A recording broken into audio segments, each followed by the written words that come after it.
Avec environ 400 arbres fruitiers plantés, Niue représente la première forêt alimentaire en agroforesterie dans le pays. Mesdames, Messieurs, c'est l'heure du Mouinda Project. Bienvenue dans l'autre ciel des étoiles.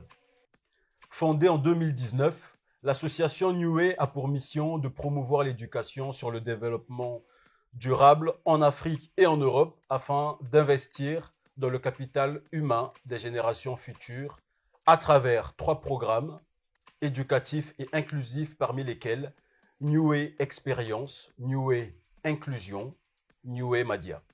Pour en parler, nous recevons Monsieur Armeda Saboukoulou, fondateur et chef de projet de l'ONG dans ce Mouinda Project qui commence maintenant.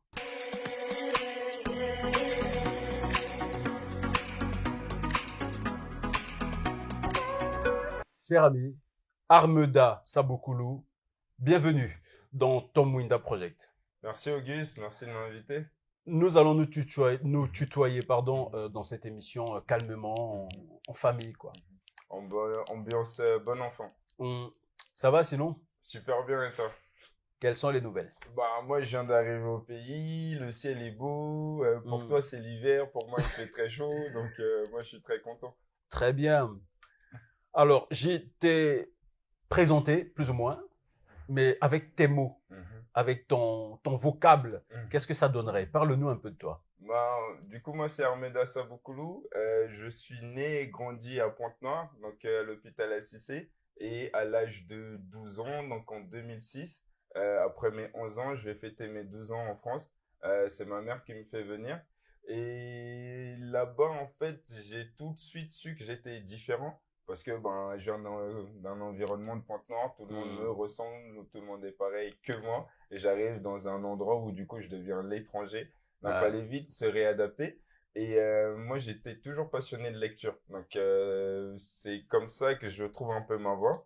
Je découvre le marketing à travers les lectures. Et du coup j'en parle à ma mère, je lui dis maman, je vais être communicant, je vais en faire mon métier. Elle me dit tiens, ça tombe bien. Elle me présente à Afouze Régulat, le metteur en scène du Melting Crow Award, qui cette année travaille aussi sur cette édition du FESPAM. Et donc il y a 10 ans, Afouze me prend sous son aile comme son assistant et il m'apprend un peu les rouages de l'événementiel, de la communication avec les artistes. J'étais chargé du protocole du Melting Crew et toujours avec ma même passion du marketing. Donc je me suis dit bon, tu sais quoi, il y a un jour, je vais créer un gros projet où je pourrais du coup partager mes connaissances et d'où Niue qu'on a fondé avec ma sœur en 2019 et on a fait la déclaration en février 2020. Mais voilà, pourquoi avoir choisi ce créneau? Le créneau dans lequel évolue Niue, l'agro, l'éco, comment tu le dis? L'agroécologie. L'agroécologie. Ouais. L'agroécologie. Pourquoi? Quel a été le déclic? Le déclic, c'était vraiment les statistiques. Tu sais, quand j'ai quitté le Congo, on va dire, je suis encore même pas un pré-ado. Ouais, t'as 11 ans à peu près. J'ai 11 ans, quoi. J'ai 11 ans.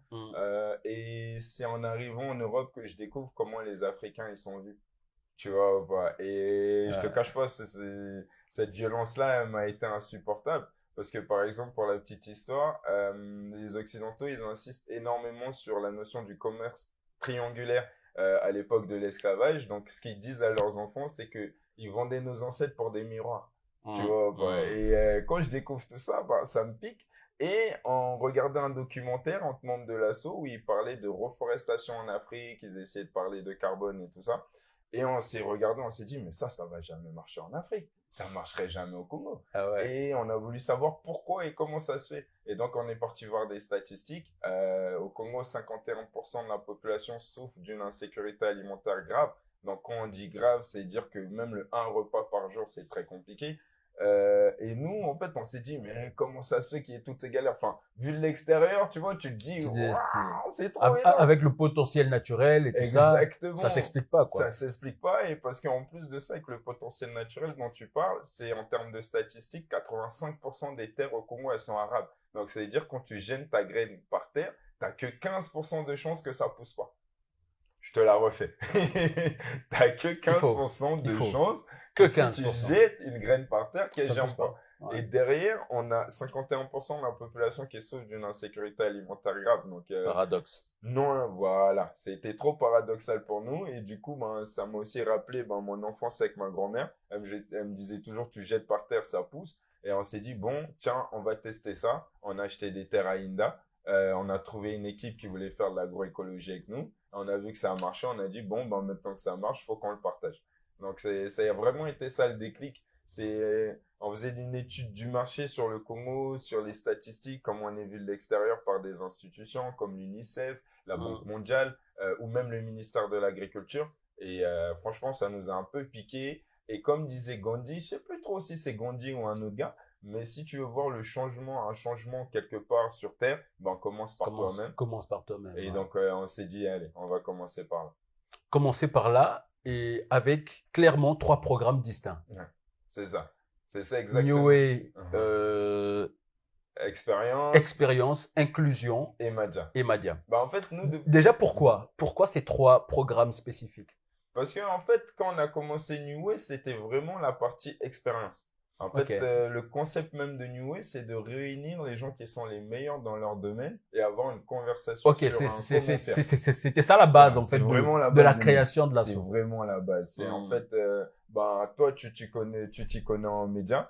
Moi, je m'y connais un peu en stratégie marketing. Bah, viens, on échange sur, allez, comment faire pour que les jeunes artistes du Congo aient plus de visibilité. Donc, on a une grande question ouverte, hein, comment faire. Voilà, Et on va se poser du coup comme à l'ambiance d'Inganda ici, tu vois. Donc il y a toujours un bon petit bissap, il y a toujours un bon petit tangawis. Et en fait, on le fait d'une manière tellement conviviale que que c'est plus une conférence.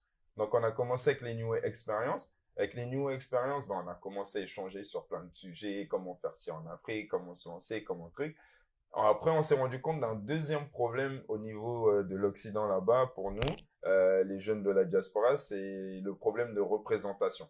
En fait, ceux qui parlent des problèmes des afro-descendants ou qui parlent des racismes, c'est souvent ceux qui le vivent pas. Tu ouais, vois, on n'a pas ouais. trop la même carnation de peau, mais ils viennent t'expliquer le racisme. On s'est dit, ben, pourquoi pas, enfin, c'est à nous d'en parler, en fait, pour vraiment Ouais, témoigner, faire des choses. pour que ça porte quoi. Exactement, parce qu'en fait, le secret de l'intégration dans une société ou dans un groupe d'amis, c'est la représentation. On suit souvent des gens qui nous font penser à nous-mêmes. Tu vois, Ouais. donc l'importance de la représentation. Et c'est là qu'on a développé ce programme-là, les New Inclusion. On a commencé par aller d'abord dans les écoles. Donc on a fait les lycées et les collèges de France, où on allait raconter notre vie aux jeunes, raconter notre parcours pour les inspirer pour lutter contre le décrochage scolaire. Ensuite, on a lancé New Inclusion professionnelle où on prend des stagiaires.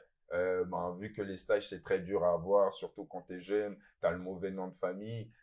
Donc, on s'est dit, bon, tu sais quoi, tous Ouais. ces talents-là, on peut les accompagner pendant 2 mois. Et c'est là où on est vraiment venu avec le concept des New Inclusion. Et à la suite, ben, vu que moi, ma fille, elle grandit et que je vois que bientôt, elle aura des problèmes avec ses cheveux, bah en fait, on s'est dit, ah, faut qu'on travaille, il y a un truc à faire toujours sur la thématique de la représentation.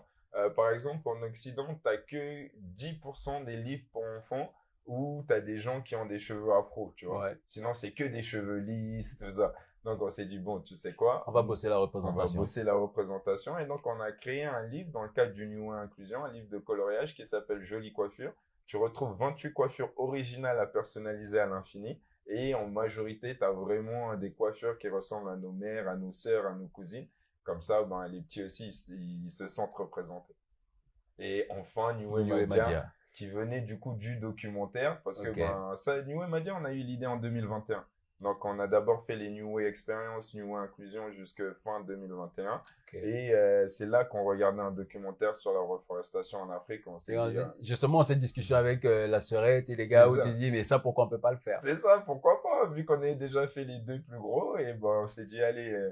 Et aussi, les membres de l'assaut de New Way en France, on est majoritairement des afrodescendants. Donc on a forcément cette idée de l'Afrique derrière la tête, et on voulait faire quelque chose d'une manière pour travailler en fait avec les équipes. Parce que nous, on en a marre des équipes de la diaspora qui viennent ici, qui montent au-dessus des autres, qui veulent pas s'adapter, qui veulent Hmm. pas comprendre les habitudes et les réalités sur place. Donc on s'est dit, allez, on va le faire à notre sauce, quoi.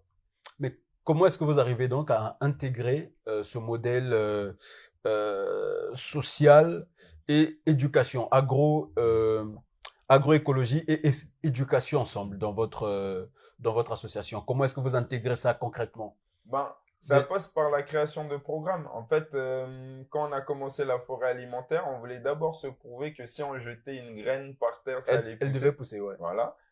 Sans mettre trop de fumier, sans mettre des engrais et surtout sans brûler parce que chaque année, 330 hectares de forêt alimentaire sont brûlés pour faire de l'agriculture. Et donc, on a commencé par ça, on a vu que ça a fonctionné. Ensuite, ben, c'est les statistiques dont je te parlais avant. C'est comment ça se fait qu'on a 85% de terres arables et qu'on a 51% de gens qui souffrent d'une insécurité alimentaire. Ben, juste l'observation, en fait. Et récemment, vous êtes sorti avec une pépinière, avec les gars d'une école. Voilà. C'est ça. Racontez-moi un peu cette affaire. C'est une super affaire. Franchement, c'est une super affaire parce qu'elle a commencé l'année dernière en 2022 grâce au maire de la commune de Ngoyou, Ok, Monsieur Paca. Il a pu nous mettre en contact en fait avec la directrice du lycée agricole de Ngoyou parce que lui-même en fait il vient de Cuba et il a ok, fait de l'agriculture là-bas. Et donc d'accord. quand on lui a parlé du projet, ben ça l'a inspiré, ça l'a touché. Il nous a dit mais j'ai mes élèves là qui dépendent de ma commune, tenez le numéro de la directrice. On a appelé la directrice et du coup l'année dernière on a fait une journée d'initiation à l'école avec eux. Voilà. Et d'habitude depuis 2021 nous on travaille avec le foyer père-enfant. Ouais, Et on travaillait que avec des orphelins. Et c'est là, en fait, on a eu cette réflexion après, justement, à la journée avec les jeunes du lycée. On s'est dit, entre les membres de l'asso, mais en fait, c'est plus adapté, en fait. Parce que les non jeunes du mais lycée, ils ont déjà choisi l'agriculture. Donc, hum, on a deux hum. fois moins de travail à faire pour les convaincre d'utiliser cette méthode. Et aussi, ben, pour le côté éducation, on est C'est toujours, là que je voulais en Mhm. venir. On est toujours sur cette, dans cette approche pédagogique. En fait, le vrai secret de New Way, c'est que à travers l'expérience de ma sœur et moi, on a pu récolter beaucoup d'informations. Ouais, Tu sais que la connaissance, c'est une richesse bien sûr. inestimable. Et on s'est dit, bon, tu sais quoi, on va trouver, en fait, vu qu'on arrive à rendre les choses compliquées cool, ben, on va réussir à rendre cette partie d'agriculture-là qui, ici au Congo, ben, les jeunes se disent, c'est un truc de pépé, de mémé. Nous, on Et va de le le rendre rendre cool, fun, quoi. fun, accessible et surtout Parce que inspirant. jusque là, nous sommes très portés sur ah, moi, je vais être bureaucrate, Ah, exactement. l'agriculture, bah, c'est pour des pauvres types, Exactement. c'est un truc de personnes pas cool, quoi. Non, non, c'est surtout pas un truc de gens cool. Un agriculteur Bon, il n'y a qu'à aujourd'hui est voir ta mal tête, vu. ça va. C'est pour ça, tu vois, j'essaie de faire un effort. J'avais même ramené mon chapeau de cow-boy pour Yeah, prouver yeah. aux jeunes que, tu sais, je peux être agriculteur et cool, je traîne avec des artistes, je traîne avec toi. Et en fait, l'idée, c'est ce qu'on a en tête, quoi. Voilà, et quand tu te retrouves dans les champs, là, Mhm. avec les jeunes, ils Mhm. te disent quoi? Franchement, ils sont agréablement surpris. En fait, depuis 2021, quand je suis venu ici au Congo pour la première fois, après, du coup, ben, où j'y suis allé depuis mes 11 ans, là, je me suis rendu compte qu'à travers le projet, que ça me dépassait. Mais vraiment, tu sais, c'était une idée, une initiative. J'ai vu déjà le résultat, c'était plus haut que moi. Et ensuite, j'ai vu la réaction des premiers orphelins. Et aussi, j'ai vu leur réaction. J'ai dit aux équipes, j'ai dit, ce projet-là, il me dépasse. Il y Ouais. a un jour, vraiment, Ben, c'est ça c'est qui est l'un des génial. jours. Quand le projet commence à te dépasser, tu te dis, ouais, là, Tu sais, t'es ça là, ressemble. tu te dis. Je vais quand même nous rappeler des chiffres avant que Ouais. tu nous dises ce que Mhm. les enfants te rapportent, hein, Ouais. s'ils te disent qu'ils ont déjà vu des choses ou Mhm. pas. C'est quand même depuis 2021, 376 arbres fruitiers, un peu plus que Ouais, ça, c'est ça, 400 planté, aujourd'hui, ouais. Mhm. plus de 6000 ananas, Mhm.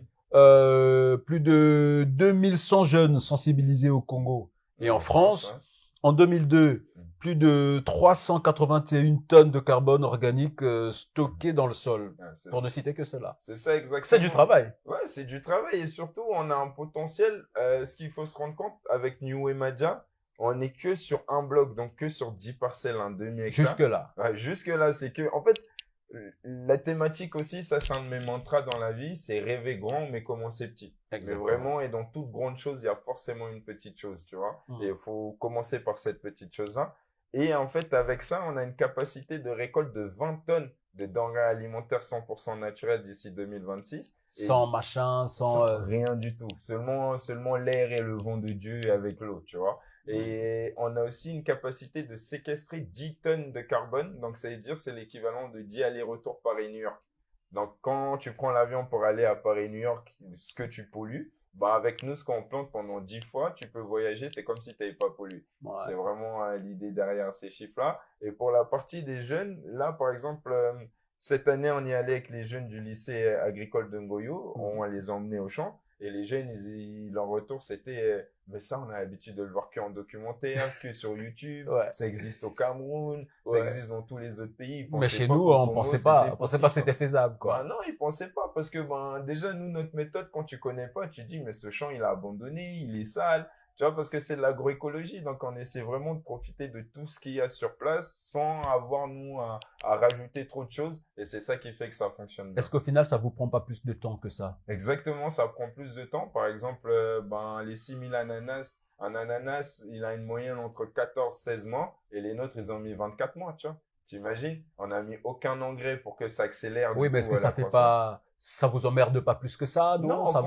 contraire, c'est le vrai C'est objectif. l'objectif C'est le vrai objectif. de base. Le vrai objectif, c'est ça, en fait. C'est pour ça aussi on a choisi l'ananas.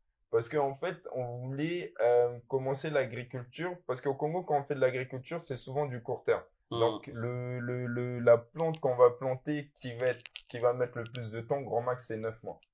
Et en fait, ça fait que souvent, en termes d'agriculture, rien n'est régulier, tu vois. Hmm. Donc, on a essayé de commencer par moyen long terme. Un arbre fruitier, c'est 5 ans. Donc, pendant 5 ans, tu fais que planter, tu touches aucun franc CFA. Ok. Et ensuite, l'ananas, c'est 16 mois. Donc, tu es d'abord un an au champ en train de travailler ta terre pour encore espérer avoir une récolte, tu vois. Et c'était vraiment, en fait, aussi cette idée de mindset qu'on voulait ben, inculquer, rapporter. Et donc, ouais, que l'ananas, ils mettent 24, 26, 28 mois. Tant qu'on sait qu'il est en bonne santé, nous, ça nous va, on attend, on lui donne le temps pour qu'il pousse. Au jour d'aujourd'hui, en plus des orphelinats, en plus des jeunes futurs agriculteurs Mhm. de Ngoyo, est-ce que vous avez en objectif, hein, dans un avenir plus que proche, je sais pas, de vous ouvrir un peu plus à des jeunes banquiers, mécaniciens, techniciens, je sais pas, Ouais, non? avec plaisir, parce que nous et Madia, dans tous les cas, comment on construit c'est la première forêt alimentaire du Congo, donc Mm, forcément, ouais, d'ici demain, on espère que ça sera un site touristique pour montrer que chez nous, il y a des choses qui sont réalisables, en fait. C'est vraiment ça l'idée, tu sais, c'est l'importance de la représentation. ouais. Si aujourd'hui, ben, ces jeunes banquiers dans les assurances ou même dans les technologies, ils ont besoin de se représenter quelque chose d'écologique ou de voir comment les choses peuvent avancer ou naître autrement, bah justement, ils sont les bienvenus à la forêt alimentaire et les visites, elles sont gratuites, quoi. Quel défi particulier Mhm. euh, auquel vous êtes confronté? Je ne vais pas dire difficulté, Mhm. parce que les difficultés, j'imagine, il y en a Mhm. toujours, mais de défis en particulier est-ce que vous en avez? Ouais, le plus grand défi pour nous avec New Madia, c'est pour l'instant, ça va être, comme ils disent les Mundélé, la barrière de la langue. En fait, je Ok. vais me faire deux, trois ennemis là. Vas-y, laisse-toi Mais expliquer. en Bon. fait, on parle tous français. Mais sauf que je pense comment moi je parle français, souvent j'arrive pas à me faire comprendre avec mes équipes, tu vois. Ok. Donc peut-être ça doit être le débit de parole ou le choix des mots. Et donc vu que là c'est de l'agroécologie, ben on est obligé de tout réexpliquer de A à Z parce que notre agriculteur il est juste génial, il a plus de 50 ans d'expérience d'agriculture. Et on l'a choisi lui parce que c'était le seul, quand on a fait le concours pour savoir avec quelle coopérative on va travailler, Ok. c'est le seul qui a eu l'intelligence de nous dire que, mais moi, toute ma vie, j'ai toujours fait de l'agriculture avec du brûlis, c'est quoi l'alternative? Et c'est comme ça on est tombé sur le Ok. concept parce que ben, la personne qui devait planter nous a dit c'est quoi l'alternative? Donc on s'est tous regardés, on a dit bon ok, on va trouver une alternative. Et c'est vrai que ben, là, au fil des 2 années qu'on s'est lancé, il y a que maintenant on se comprend mieux parce que ben, pour nous, forcément, on fait de la permaculture en Europe, donc c'est plus facile de ne pas débroussailler le champ, de ne Mhm. pas le brûler. Mhm. Enfin, c'est déjà dans les mœurs et dans les têtes. Alors qu'ici, faire ça, c'est C'est, un gros on se défi. dit, mais c'est quoi cette Mais affaire? c'est quoi cette On affaire? perd du temps là. Voilà, c'est ça. Faut juste brûler. Là, faut défraîchir un par un. Enfin bref, tout ça, ça a mis du temps. Par exemple, on a une autre technique, par exemple le paillage. Donc, on fait en sorte que tout ce qui pousse en termes de mauvaises herbes, ça pousse. Et dès qu'il sèche, on le coupe, on remet sur le sol. Ok. Et ça aussi, par exemple, on a dû mettre un an pour expliquer à nos équipes l'avantage, comment ça se fait. Donc, pour l'instant, c'est le plus gros défi qu'on rencontre. C'est vraiment la barrière de la langue dans les explications et surtout en sachant que nous, on gère tout à distance via WhatsApp. Ok. Donc, les appels, les notes vocales, t'envoies des petits documents Donc ça, c'est le plus grand défi qu'on a encore actuellement. Mais sinon, quand on s'est lancé, le plus grand défi, c'était la mort de la directrice. Mais vraiment, elle est morte en avril 2021 et moi, je venais au Congo pour le lancement officiel du projet en juin 2021.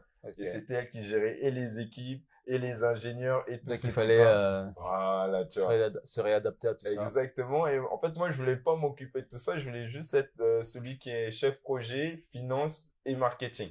Et du coup, bah, j'ai dû aussi le lendemain récupérer cette partie. Ça va, ça te réussit. De là-haut, baigner le mec direct. T'as tout compris. Mais c'est ça, exactement. Justement, c'est vraiment ça l'histoire. Quand elle est partie, toute l'équipe était triste. Je leur ai dit, mais vous voyez dans les films, quand quelqu'un meurt avec le projet, il fait un souhait.